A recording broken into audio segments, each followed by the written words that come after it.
Shalom. We can clearly see, this is a continuation, this would be, I think, third in the series, that after the death of the patriarchs, let's just refresh the memory, if you didn't see the first part, after the death of our real Hebrew patriarchs, right, who were in Egypt too, right? This is our Afro-American or our Ethiopian Hebrew, black Jewish Judahite patriarchs. And you can see this right here as well, how we end up into spiritual Egypt. And we had left off in the previous portion, first of all, prophesizing, showing that within the prophetic fulfillment, I think the first part we were seeking to give an overview and of this 12th Torah portion, Vayechi, which is called by the Jews who call themselves Jews, Vayechi. Really, it's Vayechi. And he lived, and Jacob lived. And in speaking of Jacob, we see the black Jacobites, right? Who can we say are the black Jacobites? We look at ones like Prophet William Saunders Crowdy, one of the first of our people, right, to blow that trumpet of our Israelitish identity in the wilderness, right? Though he was coming, these two were coming from a Christian, we can call it a Christian perspective, because he was a preacher, a pastor, right? But he was not like Reverend Bacon and Pastor Porkchops in the sense that he was pointing out the true identity of the so-called Negroes, telling them that they are Israelites, and according to the best of his knowledge, proving out of the scripture and out of the prophetic fact why they are Israelites. So if you go into the Black Hebrew and Hebrew Israel, I think there's a Wikipedia page that briefly touches on it. I don't know if they've updated. A lot of times they will update it. Some of us will go up there, put a lot of good information there. You might come across it, be like, wow, you need to download it. Because what they do later on is they remove various information, since it's, people are putting in information. One of the best things to do, brothers and sisters, if you put any information on in these Wikipedia pages, make sure that you have references and sources. And the brothers and sisters really need to get into the publishing. So you publish the book, put the information in the book, let me quote it and put it up on the wiki or elsewhere, because this is a spiritual warfare. It's an information warfare. It's an intelligence warfare. We know the word says that my people perish, or rather are destroyed, right? If we interpret the word differently, are destroyed for a lack of knowledge. Now we know there was a whole COINTELPRO agenda. What does COINTELPRO mean? It means counterintelligence program.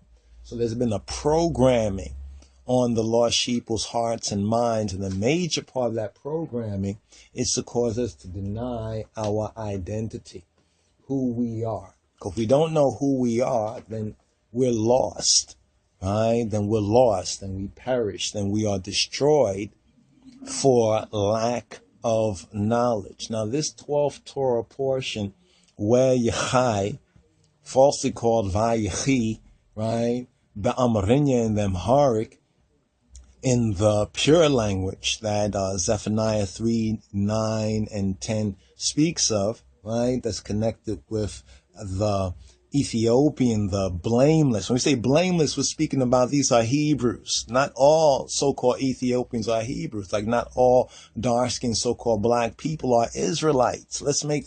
Let's be very clear about that. But because of that lack of knowledge, a weed has been sowed among the good wheat. Many of the brothers and sisters out there that recognize that we are Hebrews and recognize the whitewash and the deception and the lies and are going into the scriptures and books. But there's a counterintelligence that has been put out there, right? And a lot of misinformation, disinformation, because when we came from a Hebrew Israelite perspective, Right? When I say from that perspective, that's one of the schools that we gain our best, most accurate knowledge of the Bible. A lot of facts, a lot of information, a lot of ones who went before I. And some of y'all recall that books like From Babylon to Timbuktu is one such book, and Valley of the Dry Bones is another such book that, you know, we have up at RasTafariGroundation.com and also LOJSociety.org, and it's the resources pages.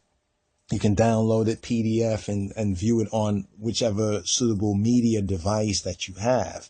So we're in the time of Donnell's prophecy, where they shall go to and fro, right? And knowledge shall be increased, because it's a preparation, right, for that Passover, that Exodus. We're in the city that spiritually, and not the physical city, but many of us have to observe and come out of these cities too, right? While there is time, and this is not out of a fear or a scare, right? This is not out of a faith, right? A faith in the Almighty and the name of the Moshiach Yeshua, right? You really come out of these cities, but this Bible says that the spiritual city, because remember that you must be able to spiritually discern what's in the scriptures. So there's a lot of people who are going to the scriptures, but they don't have any spiritual eyes. They've been blinded by the Illuminati blind eye.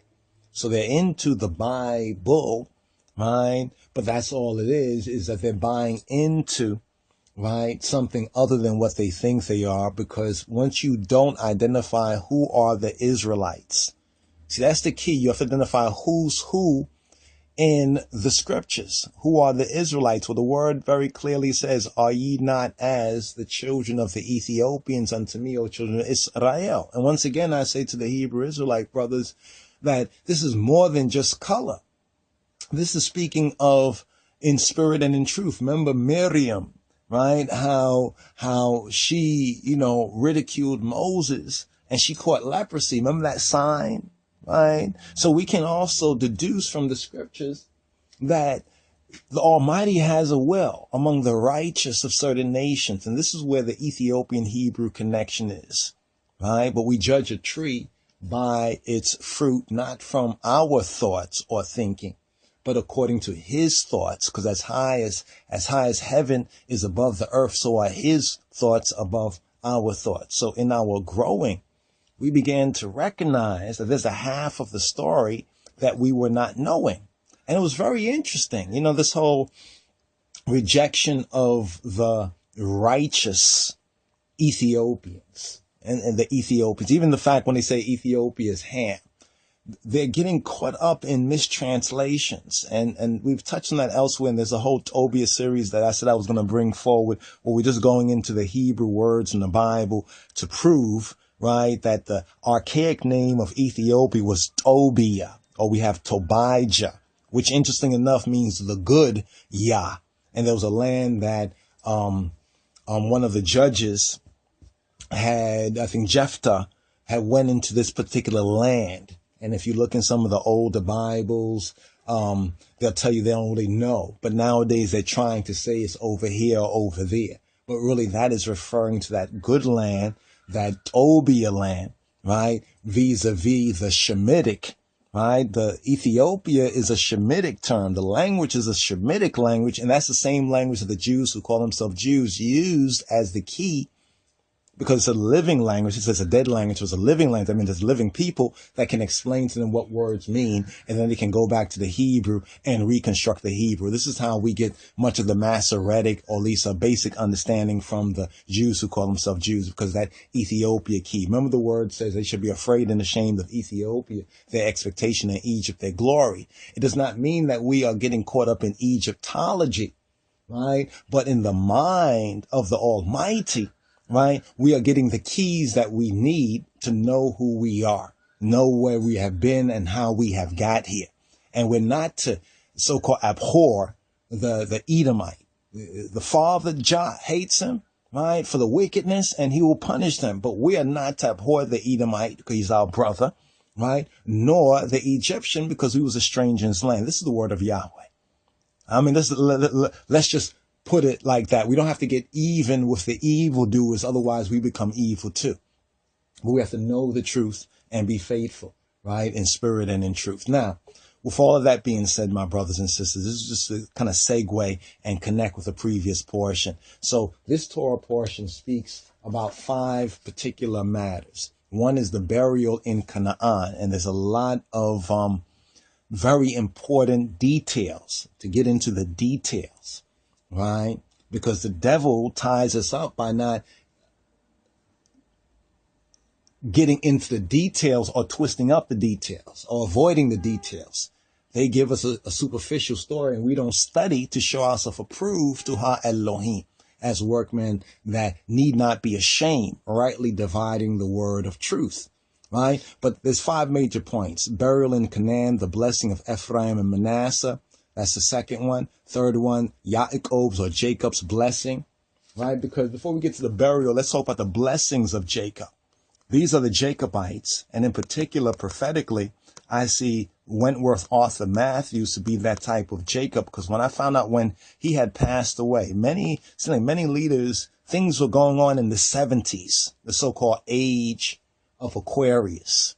A lot of leaders, certain black leaders were dying around then, or there were coups, as there was a coup against the Lion of the tribe of Judah, Haile Selassie first.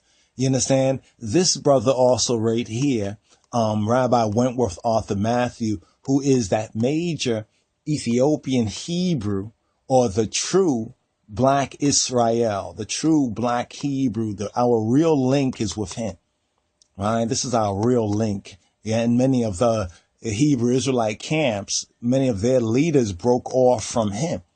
And in the same way that there was ones who broke off from Moses, other priests and other ones, right, that started their own thing, the same ones have broke away, not just from him, the commandment keepers, because some of them still talk the same talk, but they don't walk the same walk.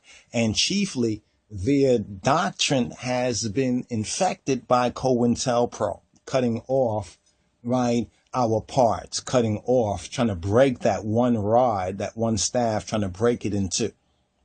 Now, there's a blessing that comes from them, right? But because we don't know that blessing, we have fallen to the curse of the spiritual Egypt. Let's just bring this up right here so you can see the spiritual Egypt, right? This is the spiritual Egypt right here, right? This is the spiritual Egypt, right? Which is leading to the destruction, right, of the black and Hispanic woman, the man-child, and of course, the man, right? The black man, to destroy our family, the nuclear meltdown among the lost sheeple. And you can see 40 years later, after so-called civil rights, affirmative action, integration, are we better off? It was ones like Martin Luther King, and even Malcolm X, right? That just like the Israelites, just like Moses and Aaron, did not give glory.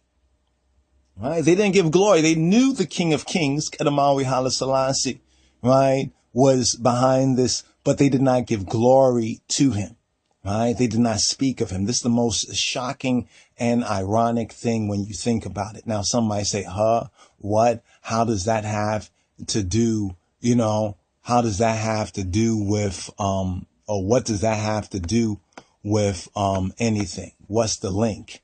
Right? Well, there's a very, very important link, even the state of Israel, all of that was going on. And hopefully, Yah willing, we'll be able to touch on that much more, right? Because we were not ready. The people were not ready because they had went away from the teaching of those who the Spirit of Truth had sent, right? They had went away from that Jacobite-ness, that God of Abraham, Yitzhak, and Yaakov. This is what our black Jacobite Hebrew elders represent, right? In that generation. Then we have the 70s and the events of the 70s, right? And then our Rastafari Joseph. He's really the Israelite Joseph, but there's some ones that don't accept him as an Israelite, right? Because they say that his father was white. Right? But the Almighty is still the Almighty, and it's the seed of the woman. I want you to understand this, because how many of y'all as so-called blacks Hebrews and Israelites. We cannot find a white male somewhere in your sea line. How does that affect you? Right? As we're speaking about spirit, not the natural. See, the natural man is the natural man. There's a point in that natural connection, right? There's a point there. But his grace and truth, we judge the tree by its fruit, right? We judge the tree by its fruit. All right. So we have Bob Marley and the vision of Marley that even many of his own Rastamen and many Rastafari, even to this day, right? There are some Rastafari who don't check for Bob Marley because they have a very natural, it's not spiritual. You see, when you're into the word and you study to show yourself approved, right? Then you begin to recognize the mind of Christ, our black Lord and Savior, and the mind of our Abba Father, right? Our Abba Father. So we have the blessing of Jacob. The blessing of our black Jacob is our identity. This was the blessing of black Jacob, right? This is why the original Rastafari proclamation is that we are Israelites, and we ended up here because of disobedience, right, to the laws, commandments, statutes, and judgments of the Almighty. That was the original message of the Rastafari elders. Now, somewhere along the line, some of that gets lost, right? And we play a victimization and a pity party even in the doctrine, instead of recognizing who we are and our responsibility. So this being the 12th Torah portion and the final one in the book of Genesis is significant. So we have the burial in Canaan. Now, Canaan, right, is similar to, in that day and time, is similar to Africa, if you can receive it. It's similar to Africa, right? And the promised land that he promised to Abraham, that Yah promised to Abraham, Yahweh Eloheinu, was from the river of the Euphrates all the way to the river of Egypt. So that whole eastern part, right, encompassing the black Jews of Ethiopia and the Solomonic dynasty, going all the way down to Lemba people in East Africa. And then we also have the Queen of Sheba and southern Arabia, right? And that whole land was given to the seed of Abraham. Now, when the Exodus happened with Joshua, they were given a land grant, you know, just like you would do with your child. If you're a good, wise parent, you'll give them a little something and see how they handle he who is faithful in the least is faithful in the greatest.